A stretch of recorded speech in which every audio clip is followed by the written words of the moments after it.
Valley's People, episode 15, recorded 15th of 11/31, duration 1/30 IN, replay note to be advised.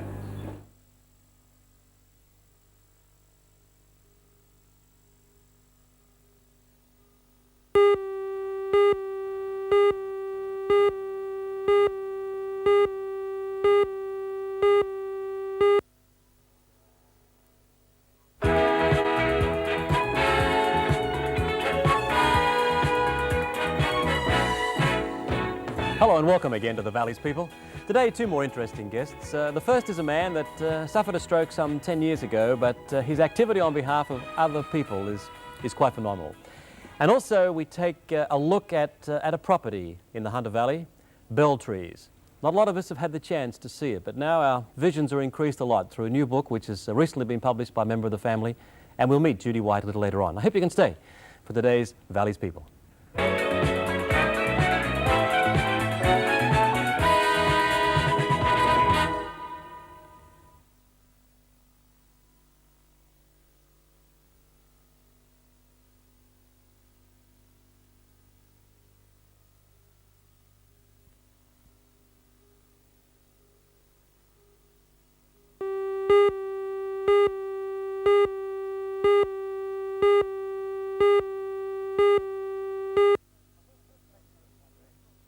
Thanks for joining us today. My first guest comes from Whitebridge, Doug Graham. I guess probably a typical business executive of some 10 years ago. Suffered a stroke, some people say because of overwork. I don't know whether Doug agrees. And since then has led something of an incredible life, inventing things and making things. Not necessarily from a commercial point of view, but for other people. Welcome to the Valley's People, Doug Graham. Thank you, Ron. Good to have you.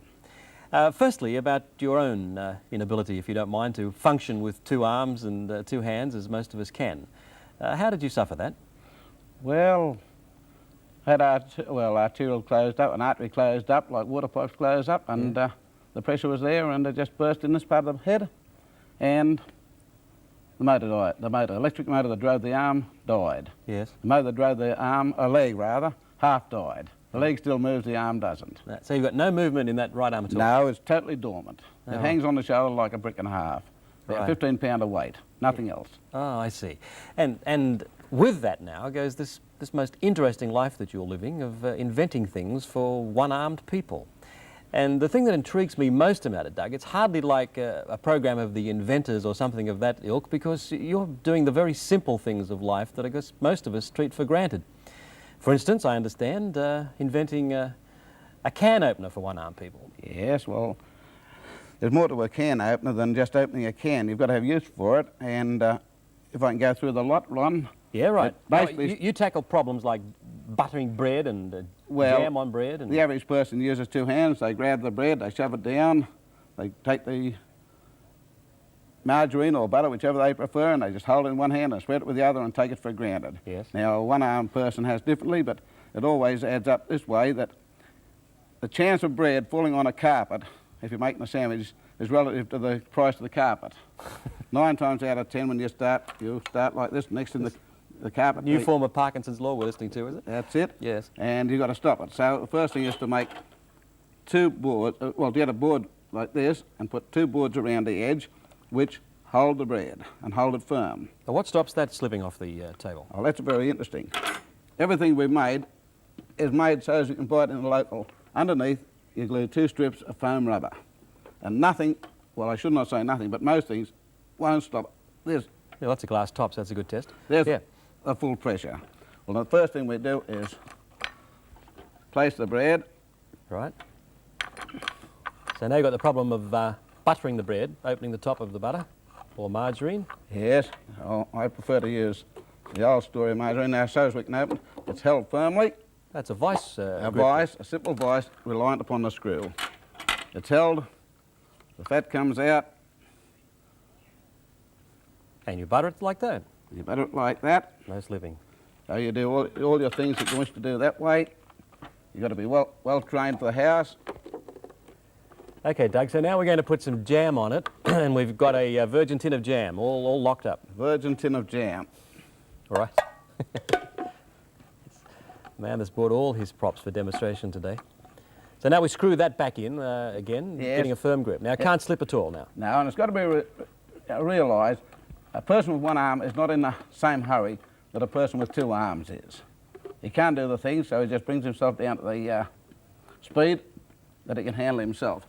Now, the next thing, we had a terrible battle. This all evolved from somebody on the inventors, writing into the inventors one night and asking would somebody invent a one-arm tin opener. Yes. And I thought in those days, well, there must be one-arm tin openers all over the world because there's so many millions of people running around after World War II with one arm. Right. We got in touch with Europe and there was nobody could give us a lead at all. Really? So along with a chap who did the job in foreign order, we discussed the vice and he made it that night at work and we started looking, making different types of tin openers. We came up with some dazzys. That's part of the Hunter Valley, isn't it? Foreign orders. We didn't deal with it, yes. must have a program on that one day. Foreign orders, yes, well. Yes, anyway, that's for a good cause, so let's carry right on. Right. And then we did a round of all tin opener people and we bought tin openers here and there with my wife and we never came upon a good one. And finally we came upon a reasonable one in Sydney and it unfortunately didn't work out because the depth of the rims down here is not usual. Everyone's different and the wheel type didn't work. So one day by looking and seeking we found a tin opener cheap. It's a bayonet type tin opener. We tried it out and the thing we added is this. Just a little lock on the side, That's right. like garden shears. And it goes on, turn the handle, and it's on. Lock it in position, the pressure's maintained. That's right. Well then, whoa, I got ahead of myself.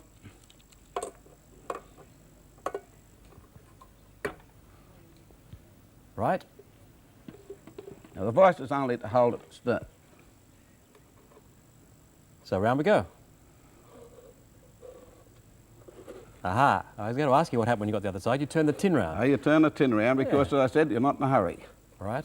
Now this allows you to open baked beans or tin soup and you can live without somebody else doing all the little things. I mean, you can batch now, Doug. You're right. What do you mean I can batch? Doing it for all this while. That's fantastic. Don't believe, and that's it. Now you can hold it down. The lid's gone down, but you can just Yes. dig your jam out and spread the jam the same way.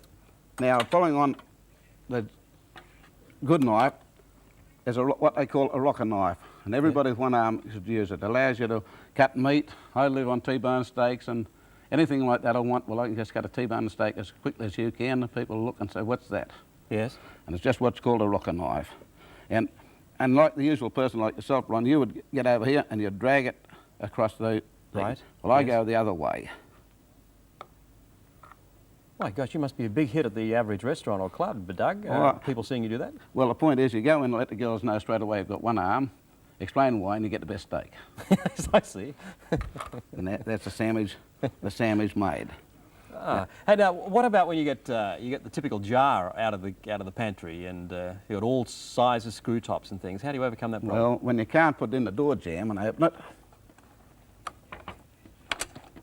You've got an answer for this too? yes, I should have not asked. I realised that. there's got to be an answer to this because this is most popular.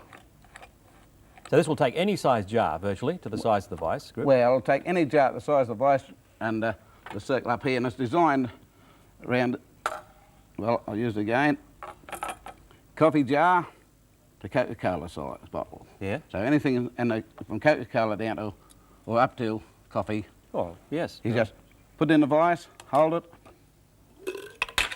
there it comes. Now, that to anybody that thinks it's just a case of that's tight, Right. you have a lever. You're down, and that's it. Ah, that's good. So that allows you to open everything from flagons of wine, Coca-Cola, pickles, anything like that.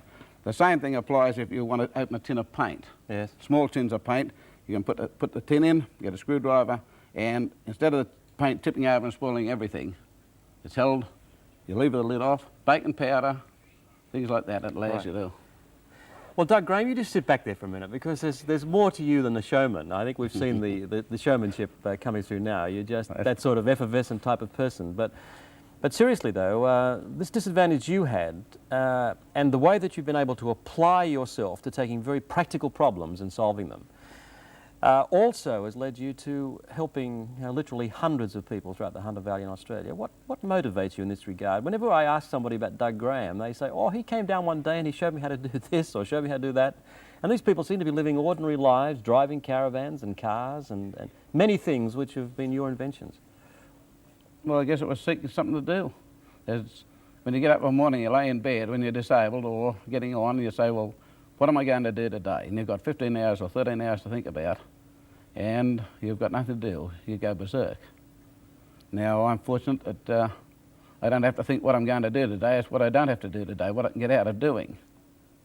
Yeah, but you spread a lot. You spread yourself across Redhead Surf Lifesaving Club. You're still active there. You're very much an active man. But being a businessman or an active man as you've been, some other person might have, for argument's sake, decided that this was a very good commercial outlet, opened up a little shop and started to sell. But everything you do, you give away. Well, I guess I'm lazy. Oh, come on. Now, well, the families, we're quite well off. We're reasonably well off. We live quite comfortably. And, well, as the way I am now, I can do what I want to do when I want to do it.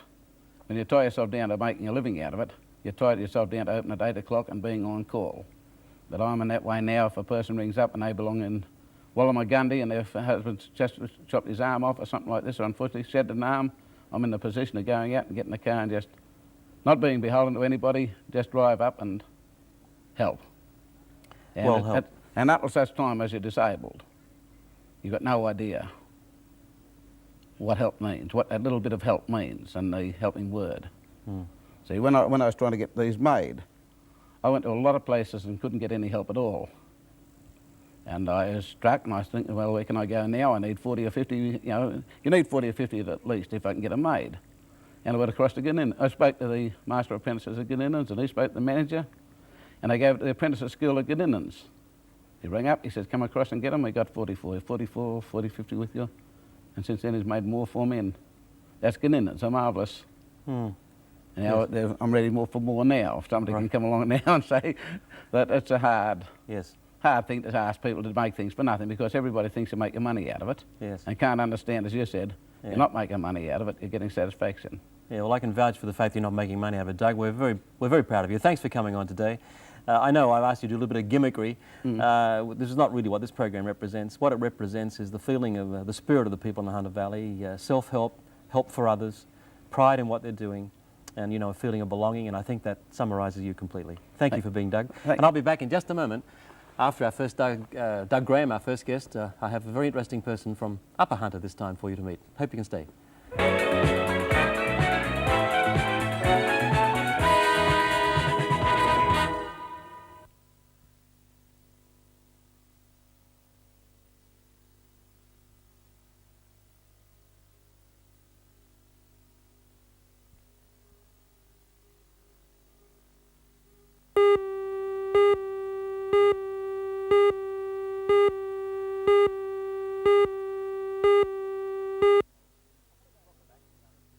Welcome back to the Valley's people. The Hunter Valley is many things. It's people, it's industries, it's particular and natural charms. It's also rural setting for so many homes and homesteads and properties which have been here almost since the original land grants. And one of those is the famous property of Belltrees near Scone. And with Belltrees, we now celebrate 150 years of the White family at that particular property. And for the first time, this has been recorded in book form, the White family of Belltrees. The lady who's done that is with us now on the Valley's People, Judy White. Welcome, Judy. Thank you very much, Ron. I know, we'll do a little bit of family tracing, what 150 years must mean for someone who has to put all that together. And it's very intriguing. As I read the book, though, it's more than just a family trace, isn't it? It's almost a Hollywood novel. You've got drought and locusts and depressions and 2 world wars, the Boer War. Everything is there. Oh. The Belltrees has been part of it all. Yes, I think that when you're writing something like that, that you're naturally not just writing family history, that you must bring in national and international events. And of course I was writing this in the heart of the worst drought in living memory. And I think it drew my attention to the fact that because Belltrees had gone on for 150 years, this wasn't the first drought. There were good times, but there were also bad times. Yes, yes. Beltrees is something, it's one of those names. It manifests itself in various forms to different people throughout the Hunter Valley. I guess in the area where you come from, it's part of the scene and the discussion. But to other people slightly remote from Scone, then Beltrees is that magnificent place somewhere, not quite sure where, but somewhere that His Royal Highness Prince Charles has stayed at, that Royal Highnesses Duke and Duchess of Gloucester have stayed at, and anyone else, I think, the Governor General, Mr. and Mrs. Elmer Cowan. People select it as being as almost the aristocracy of the Hunter Valley, but that's not the term you'd like me to use, I'm sure. No, not really. I think we have been fortunate in that we have been asked to have these people to stay, and when we do have them to stay, we can't compete with the grandeur that they are used to. And so we try to introduce them to Australian way of life. What we do for them is we create a natural atmosphere. We try, when they come and stay with us at Beltrees, that they just relax, really. Really? Yes. Yes, tell me that still in the property of Beltrees are like cedar seats, loos and things of that nature. You don't go to any particular trouble when Royal Highnesses stay there? Well, naturally, you see that the cedar seats are right. Indeed, but the plumbing is still almost in its original form, and it's there as a national monument, virtually. Well, Ron, I think we've been very lucky in the fact that every generation has looked after the place. They haven't been a family that have spent money on lovely paintings and silver and things like that. Anything that they have made has been reinvested into the property and into the buildings. And I think for that reason we are terribly lucky that after 150 years we can say that all the buildings are in perfect order. Yes. Yes. My natural problem is I'm a little inquisitive, Judy, and it's almost like a film script, but there's yourself, say, in 1952, economics graduate. There's so many stories being told of the whites, their abruptness, their manner of living, this almost introvert family, and there you have to go home and meet them. I just wonder what that moment was like for you. Well, you're quite right. I must say that my first introduction to Beltrees was a little frightening. I came up, Michael invited me to stay at university holiday. This was, of course, before we were married. And I had had a very different upbringing to the white children. Theirs was a Victorian upbringing, and mine was, I suppose, much more laissez-faire. And I think freewheeling barrel, is that? What? Yes. Well, I think that when I did go into their dining room, it was a little daunting. There were blaring lights. I think I had been used to candle lights. A softer upbringing, perhaps, was mine. In the Beltrees dining room at that time, you didn't speak unless you were spoken to. And so I suppose I was a little shocked to the family because I don't think I ever drew breath. Yes. That first conversation at dinner. Maybe we should ask your current husband, Michael, about what was said after you left. But I can yes, imagine for you yes. it was an enthralling moment to be there in this great historic place, monument. And yes, I think to a 19-year-old, you don't think of history so much at that time. I think the love of the place and my admiration for history came very much later. Yes. And Michael's father, that's A.H. White, isn't Yes, it? yes. Is it true that he was every part the landholder? There are stories of his wife getting out to open the gate when it was raining, while he remained in the sulky and quite abrupt, but Yes. apparently a most understanding man to people who worked on Beltrees. I mean, Yes, he he'd was already a- done that, hadn't he? He'd been down there and knew it. He was a very just man, and I admired him tremendously. I think he could have been a great man. Unfortunately, he was held back by this inbuilt white reserve. Yes. He and I, funnily enough, got on very well. I say funnily enough because we were very much the same type. We were both headstrong. But I think fortunately for me, I did have my economics degree that stood me in stead because A.H. White was a man that just didn't suffer fools. Right. And I think I was lucky. Yes. And his father, we're talking about H.L. White now. This is That's the one right. with the stamp collection, Yes. a lifetime of collection of... wasn't he the prolific writer? He was the person who you've been able to trace back with all this history. Well, he is the man who I'm indebted to for being the one that's provided the material for my book. That book would never have evolved if it had not been for H.L.'s documentation of history. From the work that he did, I was then able to research backwards and forwards to cover the 150 years. But his documented material is the original material that I have relied on. Yes.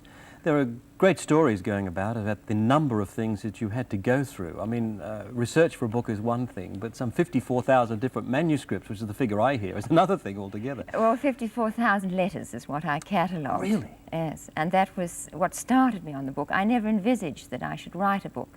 I just wanted to catalogue 54,000 letters. And having done that, I thought this material must not lie fallow forever. And that's what started me on the book. Yes, I can see what you mean by the man being a very profound gentleman. How does anybody write 54,000 letters in a lifetime? He must be doing 20 or 30 a week. Yes, well, I think he did. He went to his library every night and he wrote his letters, and he took a wax copy of them, and that was the copy that I have, Yes. that I read. Yes. Well, having accepted your hospitality in the house, I can see things a little different at Beltrees right now, Judy, with Michael and yourself. But the history of the Whites there at Beltrees, where in fact they came almost from the original settlers, didn't they, in the valley, and have progressed and stayed ever since. And Yes, yes. now, you know, so very much part of us all, I guess, or we are part of it. Oh, well, thank you very much. I think we've been very lucky, and I think we've wanted to share what we have, and that's why I've wanted to write the book, so that other people could share the history of the valley. Yeah, it's funny you should say that, because I've wondered since the book has been released, particularly as you describe the previous Whites, that's Michael's father and grandfather, I just wonder whether they would have appreciated you opening up the public to the family as you've done. Ron, naturally I thought of that, but in their time it was very much a man's world, and the women in the history of Beltrees have very much played rather a secondary part, really.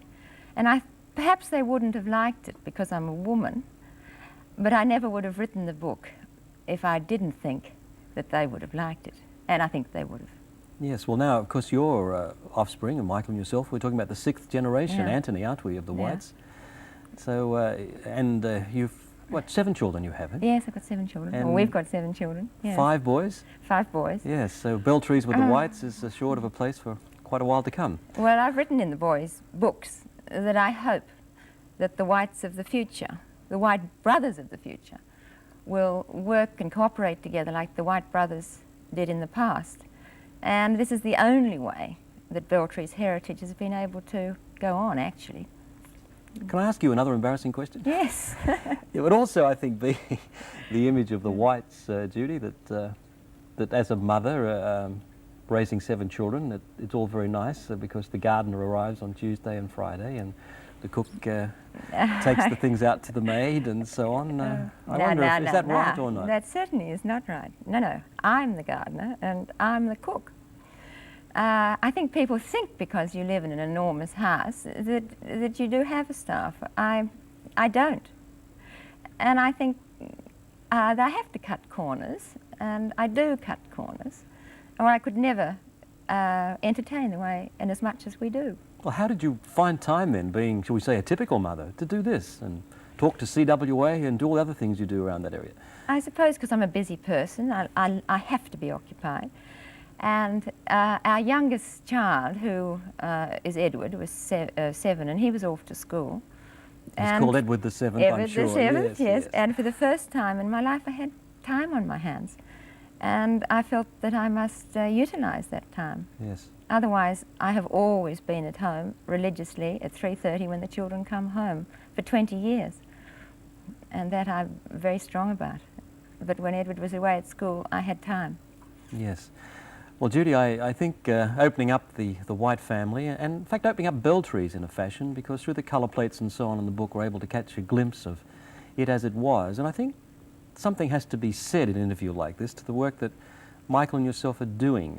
I mean, the understanding work of preserving that which has gone before, because I guess it would be true to say that those that went before perhaps didn't value it as Michael and yourself may be valuing it, and restoring and, you know, putting your effort into maintaining a house and homestead such as that is something that I think, well, as far as I'm concerned, everyone watching should be very grateful, because it's, you know, it's their heritage as well, and the generations yet to come.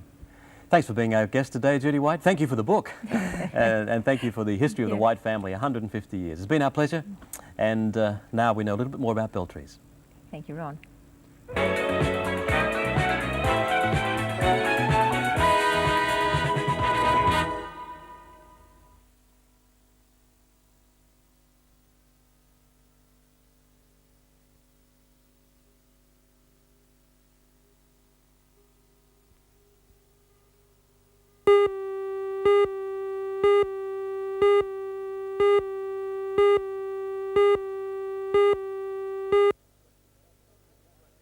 I hope you enjoyed meeting our guest today. Firstly, Doug Graham from Whitebridge, who may have lost the use of his right arm, but he hasn't lost the feeling for other people and is helping them every day of his life.